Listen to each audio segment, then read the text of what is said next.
Thank you, Mr Speaker. Now, given the length of time it takes in many cases to gather the supporting evidence to make a claim under the scheme, given the pressures on the Payments Board itself and the very strong likelihood that many of those who are potentially eligible have yet to apply, it's clear that there's a risk that many of those who could be eligible for a payment may miss out as things stand. So one of the ways that the Minister, the Secretary of State, could mitigate against that is to extend the period that is allowed for claims to be made and processed. As part of this review, will he consider extending that deadline? Yeah. Yes, it is actually part of the review. It's one of the questions we're looking at. Simon Bench. Question number 6, please, Mr Speaker. I wish to reassure I thank my honourable friend for his question. I wish to reassure him that the UK Government is fully committed to protecting and upholding Northern Ireland's place in the Union.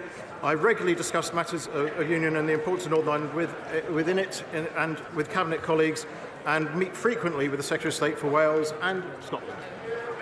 Simon Baines. Thank you, Mr Speaker. Would my right honourable friend agree that the Union is now stronger than ever, particularly with the decline of the SNP,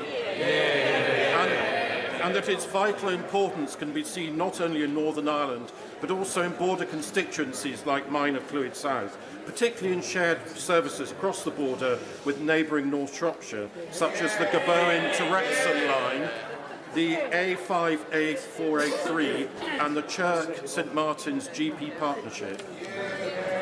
Thank you, Mr Speaker. As you can see, all politics is local, and I congratulate my honourable friend in the success of shared cross-border services in his constituency, and he's absolutely right. I know he's a great champion of connectivity across the United Kingdom, and I'm sure his constituents appreciate his efforts on these matters. Sammy Wilson.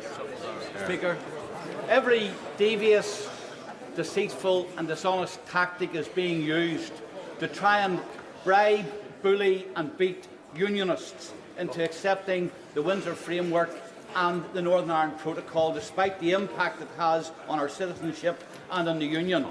It seems that the latest recruit is the chairman of the Northern Ireland Affairs Committee, who only this week has told BBC that unions should get back into Stormont because constitutional issues are the responsibility of the EU, and that the Irish government in any settlement would have a say in the future of Northern Ireland. Can the Secretary of State confirm that this Conservative Unionist government has not handed constitutional control of Northern Ireland to the EU, and that the chairman of the Northern Ireland Affairs Committee has either become an overzealous advocate of the scare tactics or is talking through his hat? See, you're as brief as ever, Secretary of State.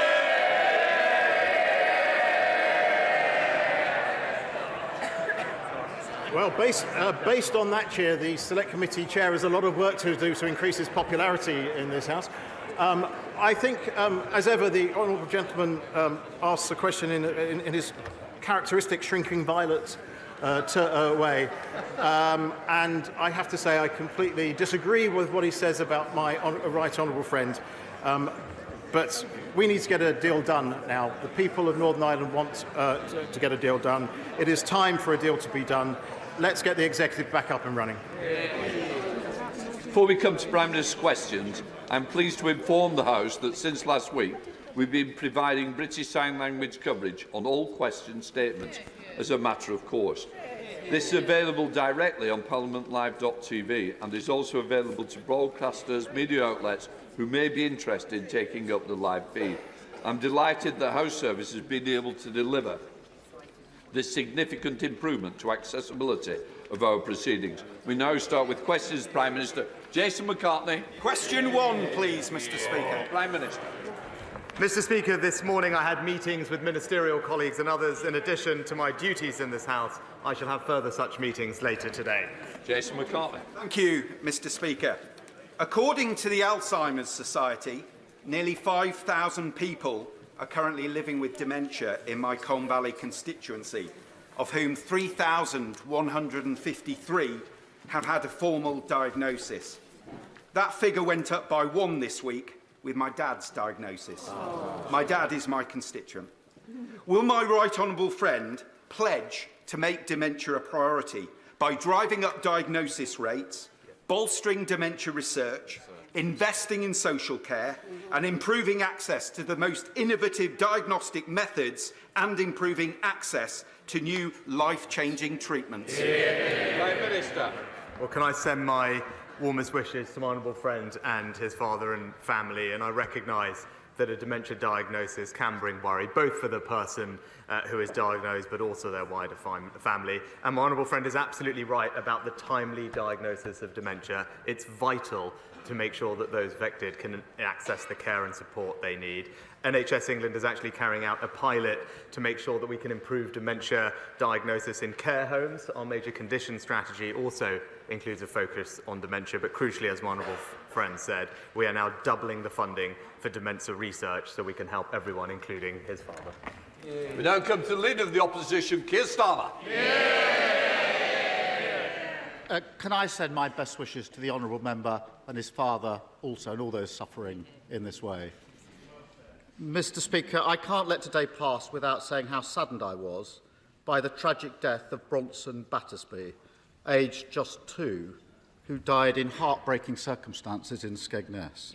I know that this House will join me in sending our deepest sympathies to his family. Mr Speaker, the government has been forced to admit that it has lost contact with 85% of the 5,000 people earmarked for removal to Rwanda. Has he found them yet? Prime Minister. Mr Speaker, what I can tell the honourable gentleman is that in spite of him blocking every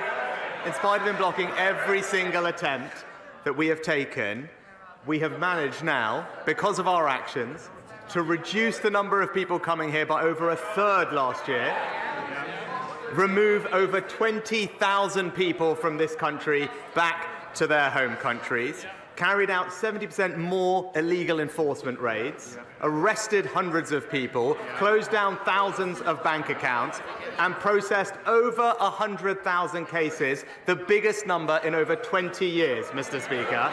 That's because on this side of the House, we want to stop the boats, we have a plan, it's working, and with him, we would just go back to square one. My first thought is, how do you actually lose 4,250 people? Then you remember that this is the government that scrapped HS2, but the costs are still rising by billions. This is the government that spent £400 million of taxpayers' money on a Rwanda scheme, yet can't deport a single person. And this is the government that waged a week-long war on the Greek Prime Minister for reasons known only to themselves, and suddenly are reminded that, of course, this farce of a government could lose the people it was planning to remove. But he didn't answer the question, so I'll ask him again. Where are the 4,250 people that the government has lost? Where are they? Mr Speaker, as I said, we've actually identified and removed over 20,000 people from this country back to where they belong. But he asks these questions about the Rwanda scheme, Mr Speaker. That it is important that we get this up and running, because it's important, as the National Crime Agency say, that we have a working deterrence to resolve this issue. That's indeed how Australia solved this problem, and that's how Albania has worked for us. But we know he asked these questions, Mr Speaker, about the detail of these things, but we all know he doesn't actually care about solving this problem, and we know this because when the BBC asked him about the Rwanda plan, they quizzed him. They said, if the numbers crossing the channel on small boats decline, i.e. so it's working, would you still reverse it? The Labour leader said yes. It's crystal clear he doesn't have a plan, and it will be back to square one, Mr Speaker, spending £400 million on a plan not to get anybody to Rwanda whilst losing 4,000 people is not a plan. It's a farce. Only this government could waste hundreds of millions of pounds on a removals policy that doesn't remove anyone. Only this government could claim that it's going to get flights off the ground only to discover they couldn't find a plane. Only this government could sign a removal deal with Rwanda, only to end up taking people from Rwanda to here. But he still hasn't answered the question.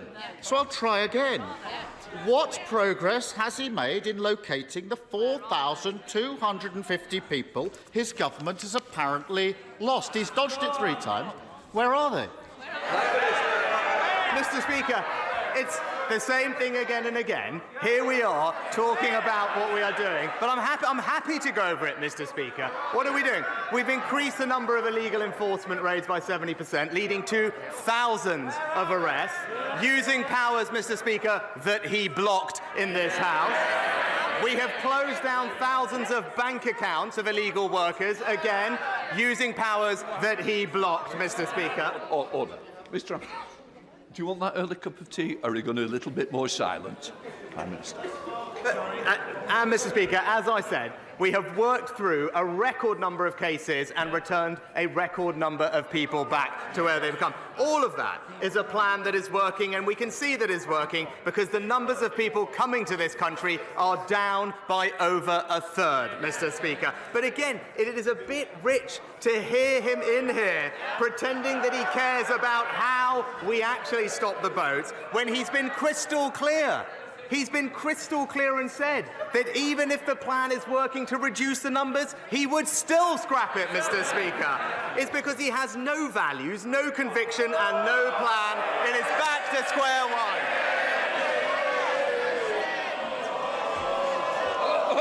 No. Yes, He hasn't got a clue where they are, has he? I can tell you one place they aren't, and that's Rwanda. Because the only people who sent to Rwanda is cabinet ministers. And for all the word, the ridiculous thing is, we know the Prime Minister himself doesn't even believe in this Rwanda gimmick.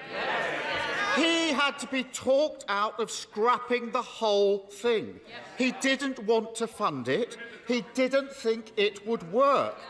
When he sees his party tearing itself apart, hundreds of bald men scrapping over a single broken comb, doesn't he wish he'd had the courage to stick to his guns?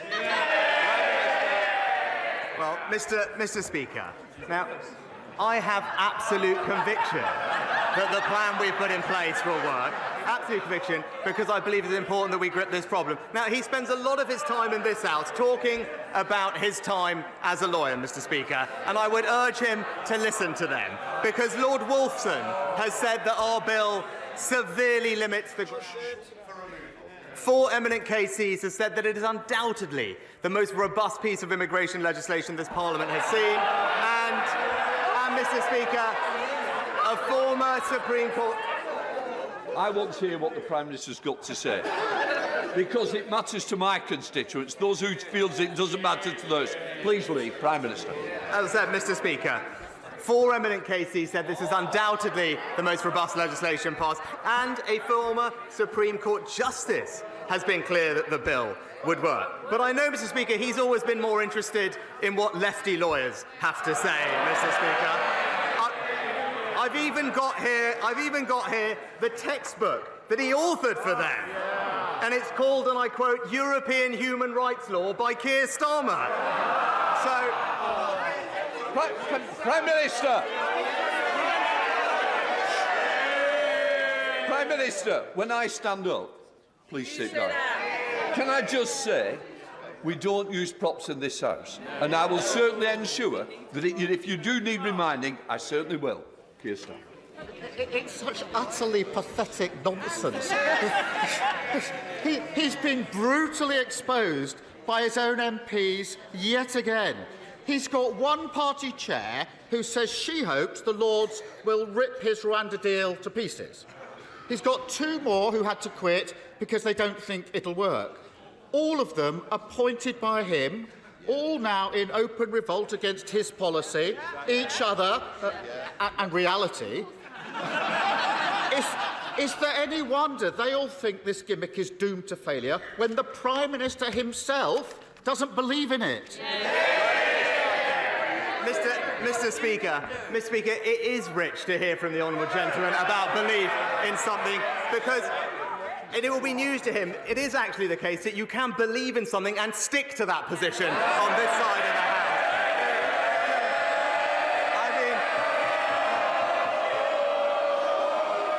I will say to this side. Oh, hello. Somebody's jumping in from over. Can I just say it's very important. It's an important day. People want to know what's going on. So I want my constituents, just like yours, to hear what the Prime Minister's got to say. Prime Minister. Just this week, Mr. Speaker, we had another example of the honourable gentleman doing one thing, saying another, because this week he backed the Home Secretary in banning the terrorist group Hizb ut-Tahrir, despite him personally using the European Court of Human Rights to try and stop them being banned. And don't take my word for it, Mr. Speaker, the extremist's own press release said, and I quote, the Hizb ut-Tahrir legal team led by Keir Starmer. Now, I know he doesn't like talking about them because they've been a client, but when I see a group chanting jihad on our streets, I ban them, he invoices them.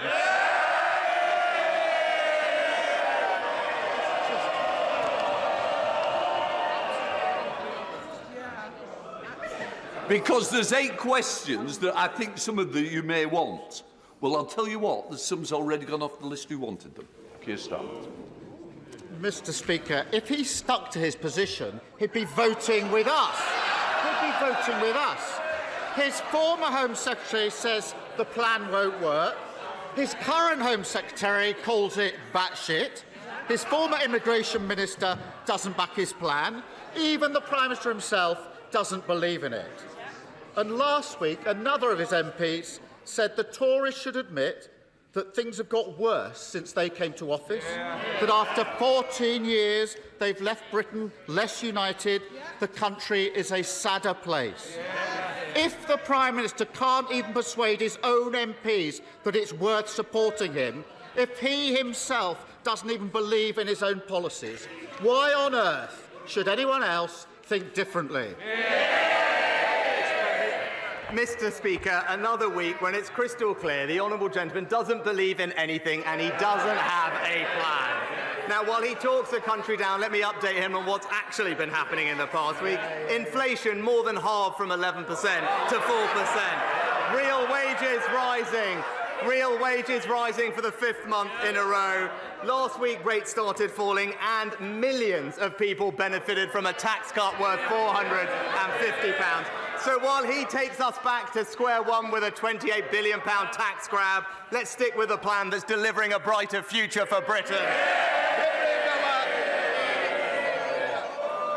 Mr. Speaker, it's against the law to silence victims of crime, but that's exactly what the Post Office did through the use of non-disclosure agreements. And this is just the most recent case of NDAs covering up mismanagement, misconduct and even crimes at work. Will my right honourable friend, the Prime Minister, consider banning their use in all severance agreements once and for all? Minister. My right honourable friend is right to raise an important point, and the ability to speak out about things is key to unlocking justice. And while NDAs can have a place, my honourable friend is right to say that they shouldn't be used to stop victims of crime, in particular getting the justice that they deserve. I can tell her that the Ministry of Justice are carefully considering how to best address this issue, including legislation, and I know that my right honourable friend, the Justice Secretary, will keep the House updated on further progress. Leader of the SNP, Stephen Flynn. Mr. Speaker, when people woke up today in homes that they can't afford to heat, with mortgages that they're struggling to pay, to news that inflation is once again on the rise, they'll have looked to Westminster for answers. And instead they find a UK government which is tearing itself apart over how quickly it can send vulnerable people on a plane to Rwanda. Surely the Prime Minister must understand that the anger that some of his own backbenchers have towards him is no comparison to the anger that the public have towards his party. Prime Minister. Mr. Speaker, if the honourable gentleman did care about supporting working families to pay their bills, to pay their mortgage, why on earth is the SNP making Scotland the highest tax part of the United Kingdom, where the average, Mr. Speaker, not the wealthiest, where the average worker in Scotland is now paying more tax than they do in England? Stephen Flynn. Of course, Mr. Speaker, when it comes to the Rwanda Bill, the reality is that if you want to stop the smuggling gangs, you should introduce safe and legal routes. But instead, the Prime Minister is seeking to weaponise some of the most vulnerable people in society. It is straight out of the cruel and callous right-wing extremist playgroup. His time in office is fast approaching its conclusion. Does he seriously want this to be his legacy? Prime Minister. Well, Mr. Speaker, as I said, it is important that we stop the boats because illegal migration is simply not fair, Mr. Speaker. It's not right that some people jump the queue, that they take away our resources to help those who are the most compassionate, that need our most help, and, by the way, Mr. Speaker, are exploited by gangs, and many of them lose their lives making these dangerous crossings. So I completely disagree with the honourable gentleman. The fair and the compassionate thing to do is to break these criminal gangs, and that's why we're going to stop the boats. Ian Russell. Thank you, Mr. Speaker. Unexpectedly, 5 months ago, I had a heart attack. And thanks to the swift action of the NHS emergency services, it was caught early. So one stent operation later, I was on a swift path to rehabilitation and recovery and sat here today, fighting fit and a bit lighter too. So along with encouraging everyone to visit the British Heart Foundation website to understand the early warning signs and get fantastic resources to help them, would the Prime Minister also join me in personally thanking everyone who helped to save my life and help me recover, including the East of England Ambulance Service, the teams at Watford General and Harefield Hospital, the cardiac rehabilitation teams, and everyone who supported me, especially my family and my team, some of whom are in the gallery today, who helped ensure that I continue to deliver for the great people of Watford. I thank my honourable friend for sharing his story, and I know the whole House will be delighted to hear that he's made a swift recovery. We all wish him good health for the future as he resumes his excellent campaigning on behalf of his constituents in Watford. And I also join him in thanking our fantastic NHS staff for the life-saving work that they do up and down the country. We're backing them with record resources, from our doctors to our ambulance service. We are all in this House truly grateful for what they do. Caroline Lucas. Thank you very much, Mr. Speaker. Until the UK government calls for an immediate ceasefire, it is complicit in the horrors in Gaza. Not my words, but those of the head of Oxfam, who, like every single agency trying to operate on the ground, is clear that aid can't be effectively delivered while fighting continues. More UK aid is, of course, welcome, but even when it does get through, it can result in what one Palestinian aid worker calls bombing us on full stomachs. 24,000 people have already been killed. So can he tell us what will it take for him to back a permanent bilateral ceasefire?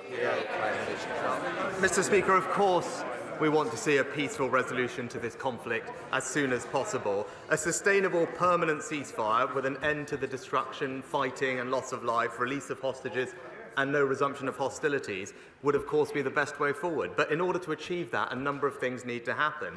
Hamas would have to agree to release all the hostages. Hamas would no longer have to be in charge of Gaza, and the threat of more rocket attacks from Hamas into Israel would have to end. And the Palestinian Authority, boosted with assistance, would need to return to Gaza in order to provide governance and aid. That is the sustainable ceasefire that we will work very hard to bring about. Nick Fletcher. Thank you, Mr. Speaker. Mr. Speaker, today I was unsure whether to raise a national issue, such as the desperate need for a Minister for Men, or a local issue, such as Doncaster's need for a new hospital or Edlington for a new leisure centre.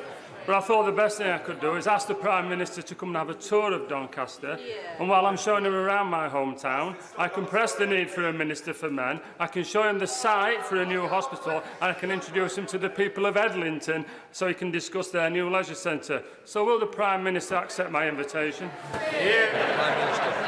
Well, thanks to my honourable friend's fantastic campaigning on behalf of his constituents.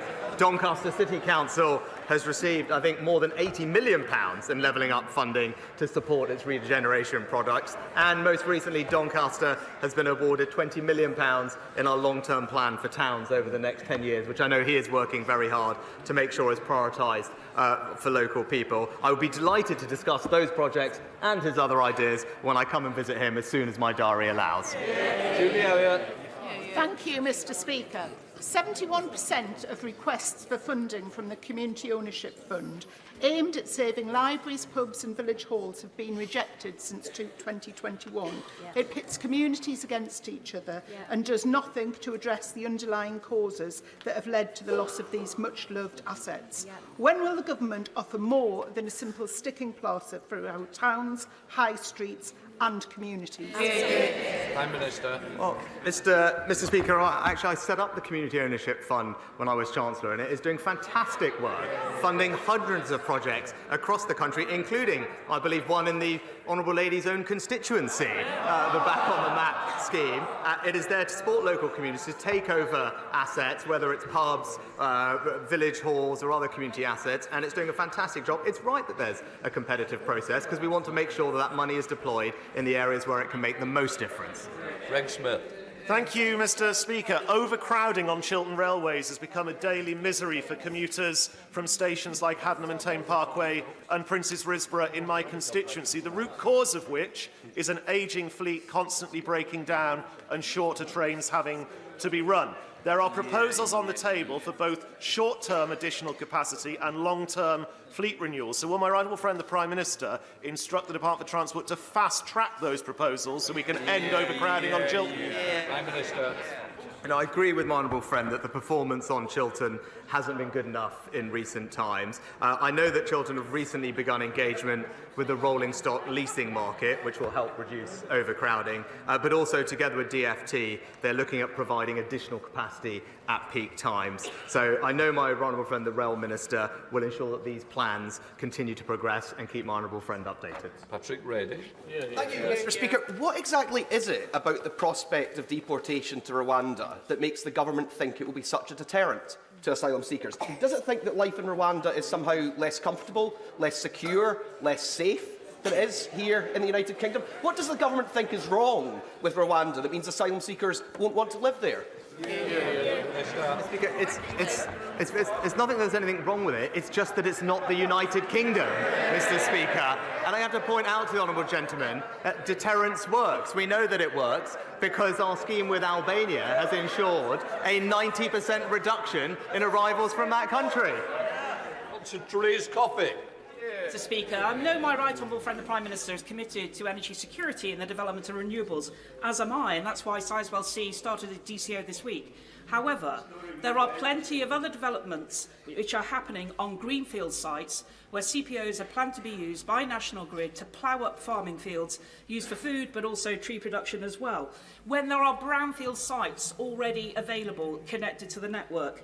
National Grid is refusing to publish its study of Bradwell and why they deem it would not be suitable for this connection of offshore wind farms and interconnectors. Will he meet with me to discuss this and other East Anglian MPs and also to use the powers of his office to get that study published?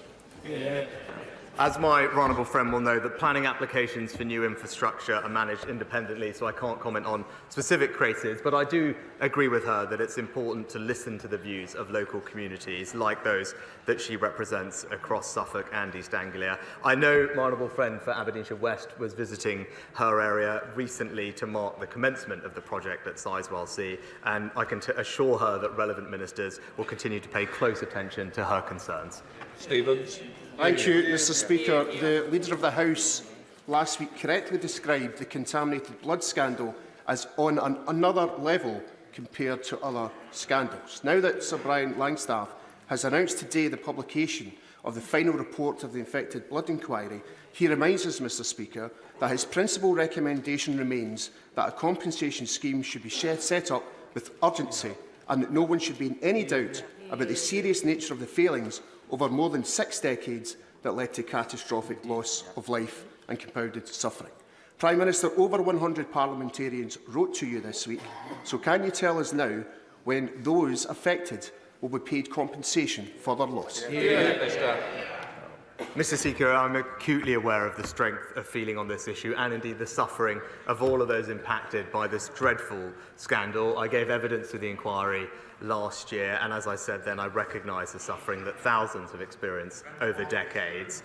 He will know that the Minister for the Cabinet Office updated Parliament on this towards the end of last year. He'll know it's a highly complex issue. Interim payments have been made in some cases, and we are committed, absolutely committed, to responding to the final report as quickly as possible following its publication. Robert Neal. Mr. Speaker, last week, Conservative-controlled Bromley Council's children's services were rated outstanding by Ofsted in all 4 areas of inspection, only the 3rd time that has happened under the current framework. Will he join me in congratulating the officers and members of Bromley Council and perhaps even visit Bromley and see our new cost-saving civic centre? Well, perhaps not quite on my way to Doncaster, but I'll bear it in mind. But can I join my honourable friend in paying tribute to Bromley Council and all the officers involved in providing what is an incredibly important service in their local community and looking after some of the most vulnerable children in our society. They all deserve our thanks and our praise for their brilliant efforts. Dr. Rupert. Thank you, Mr. Speaker. HS2 promised to transform intercity travel and my seat where Old Oak Common will be one day. But after Leeds and Manchester were ditched, its London end's now in doubt. Could the PM today commit to ensuring it at least reaches Euston, or is he intent on stopping all transport forms, except private jets, maybe? Prime Minister.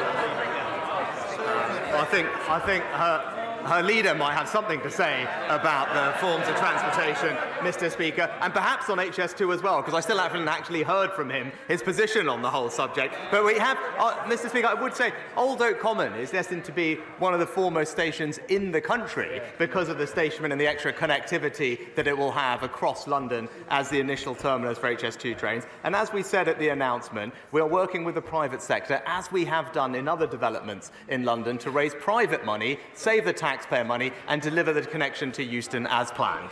Thank you, Mr. Speaker. I've just got back from the inaugural Women's Health Summit.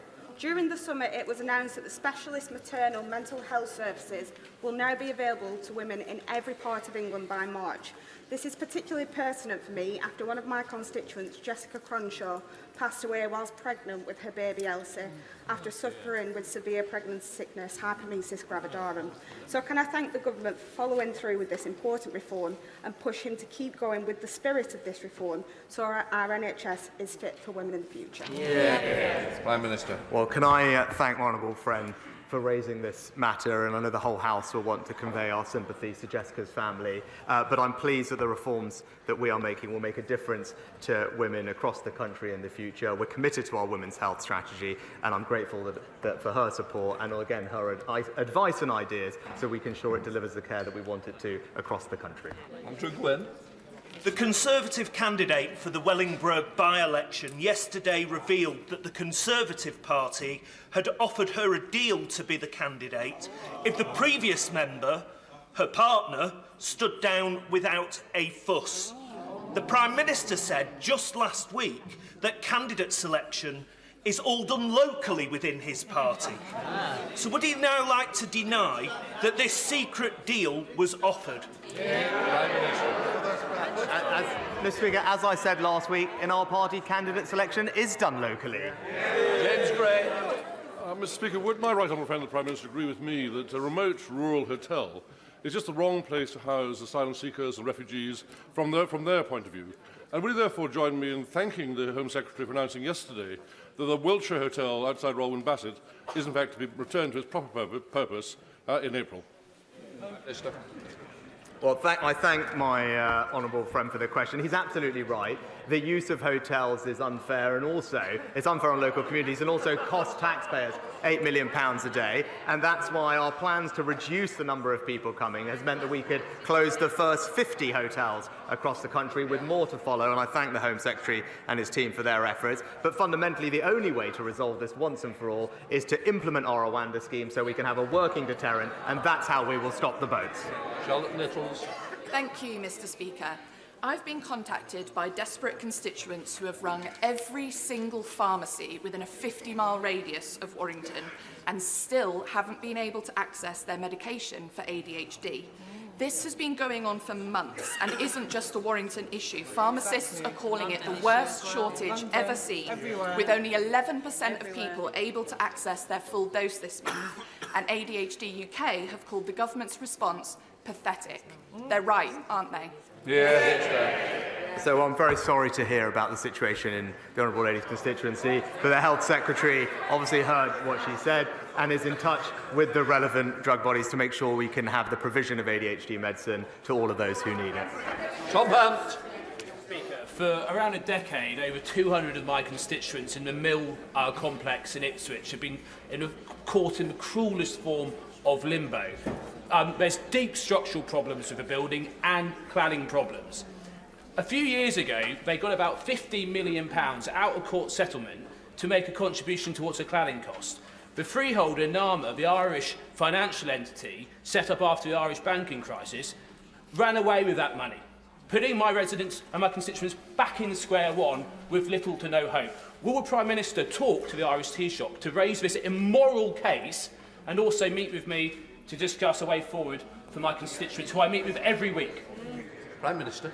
Well, I'm very sorry to hear about my honourable friend's case, but I'll ensure that the government looks into the details and gets back to him in shortest order about how we can support him and his constituents. Martin Doherty-Hughes, close question. Number 10, Mr. Speaker.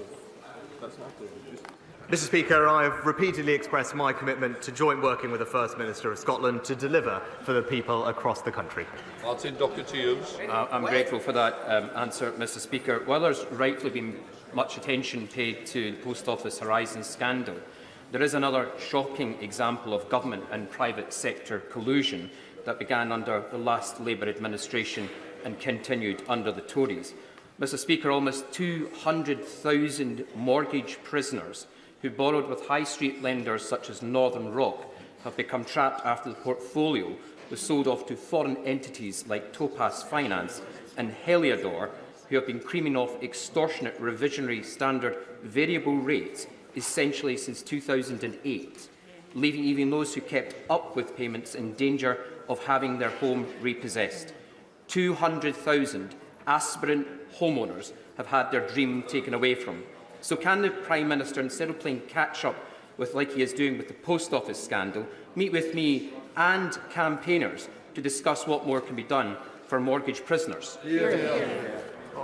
Mr. Speaker, I am familiar with the situation for mortgage prisoners and something I worked on as Chancellor, and I know the Treasury and the current Chancellor have been engaging with campaign groups and others to find ways to resolve it. It's not an easy situation to fix overnight, but there are things that are being looked at as we speak. Douglas Ross.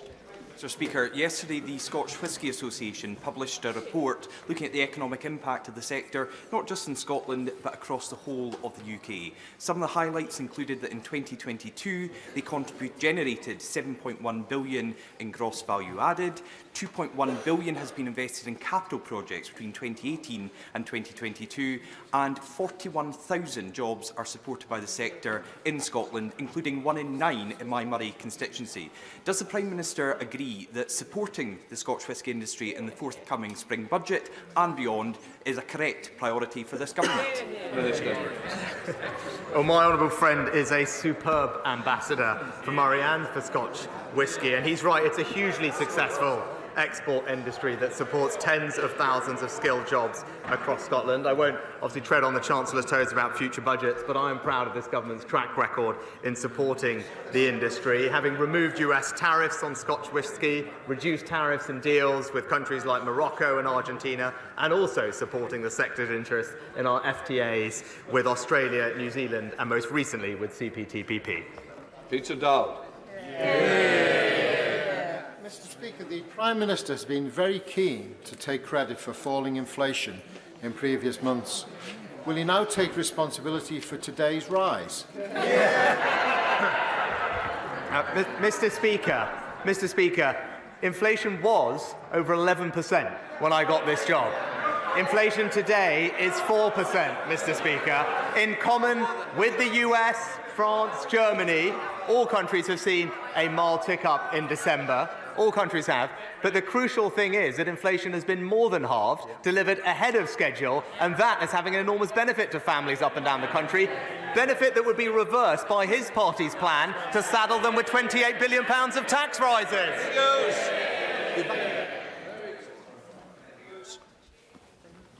Mr. Speaker, I'm a keen park runner in Walsall, but I'm also part of the core team of volunteers that recently brought Parkrun to Tamworth.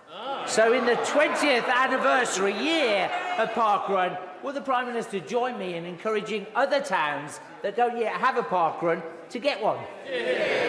Prime Minister. Well, it's great to hear that my honourable friend is an avid park runner, and I thank him for actually volunteering so that the people of Tamworth can enjoy one too. I completely agree with him. When I had more time, I was a regular at the North Allerton Park Run and the Junior Park Run as well, which I recommend for those with children. It is a fantastic and accessible way to get people moving, and I join him in encouraging everyone to get involved in his local area and beyond. Daisy Cooper. Thank you, Mr. Speaker. At the last general election, residents in West Hertfordshire were promised a new hospital, but we are still waiting for the green light and having to put up with broken lifts and overly crowded treatment wards. In other parts of the country, there are entire hospital buildings that have had to be closed down, like the one in Stepping Hill in Stockport, because they are structurally unsafe.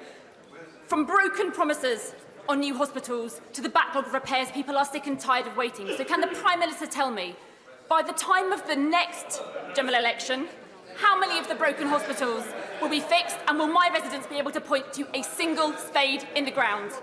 Well, Mr. Speaker, we're investing record sums to not just deliver 40 new hospitals across the country, but 90 different hospital upgrades. And she'll be familiar with the plans, I hope, at West Hertfordshire Trust to develop a new emergency and specialty care facility at Watford General, including women's and children's services. It will make an enormous difference to residents in the area. Leave it. Thank you, Mr. Speaker. A recent BBC News article raised fears that Blyth could become a ghost town, as we see our shopping centre closed to be replaced by a new higher education facility. Residents are right to be concerned, and I have personally seen decades of Labour neglect and decline in our town. And I really have. But this Conservative government has invested hundreds of millions of pounds to level up my constituency with spades in the ground as I speak here in the House of Commons. Can my right honourable friend assure me that the rebirth of our towns will continue as a key focus of this Conservative government? Well, my honourable friend is absolutely right, and I commend him for being such a strong advocate for Blyth. And nearly half of the recent Towns Fund has been distributed to northern regions in England to level up constituencies like his own, and that is the difference. As he said, after years, if not decades, of neglect under the party opposite, it's this government that is levelling up across our country. Final question, Iain Mans. I'm very grateful, Mr. Speaker. In June 2022, to some fanfare, the government announced the approval of £41 million for a package of works for the restoration of the Tyne Bridge, which is the route of the A167, the old A1, and it connects Gateshead with Newcastle city centre, and is instantly recognisable around the world as an emblem of Tyneside. However, the funding is still awaiting sign-off within the Department of Transport, and work cannot progress. So given the scale and the complexity of the work that's required, and the significant additional cost implications if funding doesn't come forward, can we actually have the money, please, to get on with the work so that the bridge will be ready for its centenary celebrations in 2028? Well, Mr. Speaker, I'll ensure that the relevant minister gets back to him with an update on the project, and I'm pleased not just investing in that project in his area, but also following on from the last question, I know his area has received levelling up funding worth £20 million to help transform the visitor economy in Gateshead. Yet more example of this government investing to level up across the north and across the country. That completes Prime Minister's questions.